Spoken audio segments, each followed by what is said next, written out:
સમજોતી આપું છું કે ધર્મનું ધન હંમેશને માટે ભેરું ન કરો. આ ધર્મનું ધન છે ને તમારું ફૂડ કાઢી નાખશે. તમારા પ્રજામાં, તમારા છોકરાઓની અંદર બધે રોગશાળો ભગવાન ફેલાવી દે. કેમ કે આજે તમે ધર્મ માટે ઝોલી લાંબી કરતા હોઈએ, ધર્મની માટે આપણે કોઈ છોપડી કિતાબ લઈને જઈએ, ભાઈ લખાવો તમે કેટલા આપો, અને એ ધર્મનું ધન તમે અવરે માર્ગે વાપરો.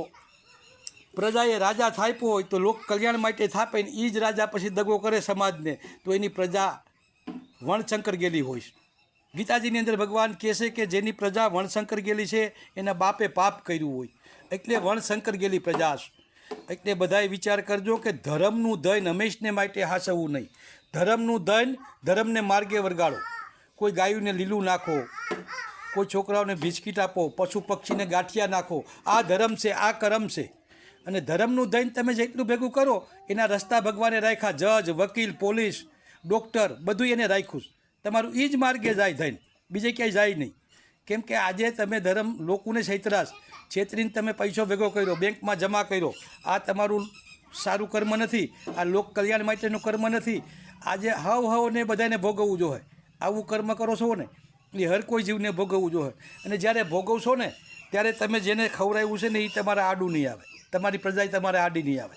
કેમ કે તમે એ ચોરીનો માલ જ બધાને ખવડાવ્યો છે, તો તમારી પ્રજા તમારા દુઃખની અંદર ભાગ લેવા નહીં આવે.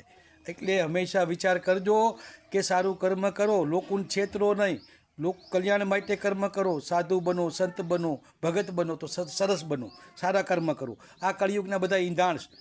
એટલે તો દેવાય પંડિતે કીધું કે લક્ષ્મી લૂંટા હે લોકતણી, એની નહીં હોય રાડ કે બોમ્બ. કેમ કે આજે પોલીસવાળા ક્યાંય પણ લૂંટતા હોય.